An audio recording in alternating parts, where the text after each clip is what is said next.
পঞ্চায়েত ভোটে জেতার পর বুথেই যান না পঞ্চায়েত সদস্যরা, ফলে বিধায়কদের কাজ কঠিন হয়ে যাচ্ছে। বাঁকুড়ার সারেঙ্গায় অরূপ চক্রবর্তীর সমর্থনে কর্মী সভায় গিয়ে দলীয় নেতৃত্বের একাংশকে এভাবেই কাঠগড়ায় তুললেন রাজ্যের খাদ্য প্রতিমন্ত্রী জ্যোৎস্না মান্ডি। মন্ত্রীর দাবি, নেতা হওয়ার জন্য অনেকেই ব্লক বা জেলা অফিসে পড়ে থাকছেন, অথচ এলাকাতেই যাচ্ছেন না। সেই সমস্ত নেতাদের এলাকায় গিয়ে জনসংযোগের পরামর্শ দেন মন্ত্রী। জ্যোৎস্না মান্ডির মন্তব্য নিয়ে বাঁকুড়ার তৃণমূল প্রার্থীর কোনো প্রতিক্রিয়া এখনো পর্যন্ত মেলেনি। পায়ের তলায় মাটি হারিয়েই এই উপলব্ধি কটাক্ষ করেছেন কেন্দ্রীয় শিক্ষা প্রতিমন্ত্রী ও বাঁকুড়ার বিজেপি প্রার্থী সুভাষ সরকার। বিশেষ করে পঞ্চায়েত সমিতি বা পঞ্চায়েত মেম্বাররা যারা আছেন, আমি দেখেছি সব ক্ষেত্রে সমস্ত ব্লকে তারা জিতে যাওয়ার পর তারা সেই বুথেও যায় না, মানুষের কাছেও যায় না। আজকে যদি আপনারা সেই কাজটা করতেন, তাহলে আমরা যারা জনপ্রতিনিধি মানে এমএলএরা আছি তার পক্ষে অনেকটা সহজ হয়ে যায় কাজ করা।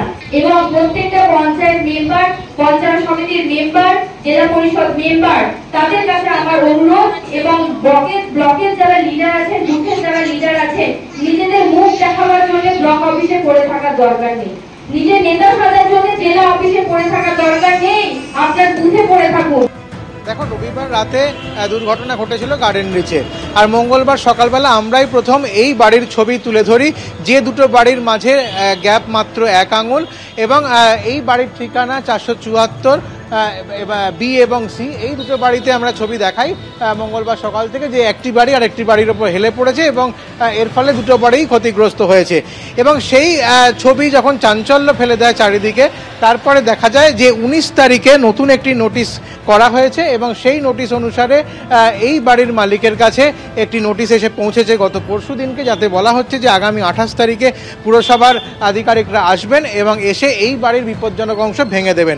কিন্তু তার মধ্যেও যেটা বিষয় তা হলো যে সেখানে পরিষ্কার উল্লেখ করা রয়েছে যে গত 7/7/2023 অর্থাৎ 7ই জুলাই 2023-এ যে ডাকা হয়েছিল উভয় পক্ষকে, সেই দিনে যে অর্ডার হয়েছিল সেই অর্ডার অনুসারে এই বাড়ি ভাঙার নির্দেশ দেওয়া হচ্ছে, এই বিপজ্জনক অংশ ভেঙে ফেলার নির্দেশ দেওয়া হচ্ছে। অর্থাৎ এক্ষেত্রে পরিষ্কার যে গার্ডেন রিচের এই দুর্ঘটনা ঘটার পরে হুঁশ ফিরেছে, অর্থাৎ সেই জুলাই মাসের পুরসভার যে অর্ডার, সেই অর্ডার মোতাবেক নতুন করে নোটিশ জারি করা হয়েছে এই বাড়ি ভেঙে ফেলার জন্য। পাহাড়পুর রোডের হেলে পড়া বাড়ির বিপজ্জনক অংশ ভাঙার নোটিশ দেওয়া হলো।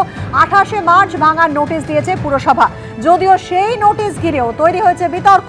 2023-এর 7ই জুলাই জারি করা নোটিশ হাতে পেয়েছেন 19শে মার্চ, এমনই দাবি বাড়ির মালিক।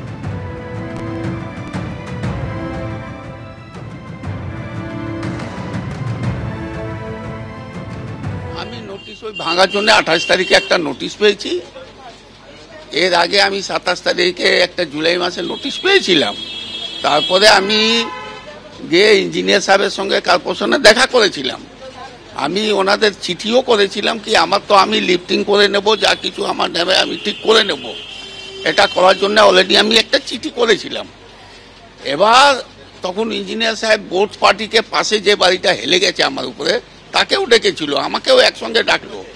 তাদের দুজনকে বললো কি তোমরা নিজেরা ঠিক করে নাও, বসে এটাকে সাইজ করে নাও, নাহলে কর্পোরেশন অ্যাকশন নেবে। ও এগেন্স্ট পার্টি যে আছে ও কোনোদিন কিছু করতে রাজি হয়নি। সেটাও আমি গিয়ে কর্পোরেশনের ইঞ্জিনিয়ার সাহেবকে বলেছি। নোটিশে বলা আছে কি 28 তারিখে এসে ভাঙবো আমরা।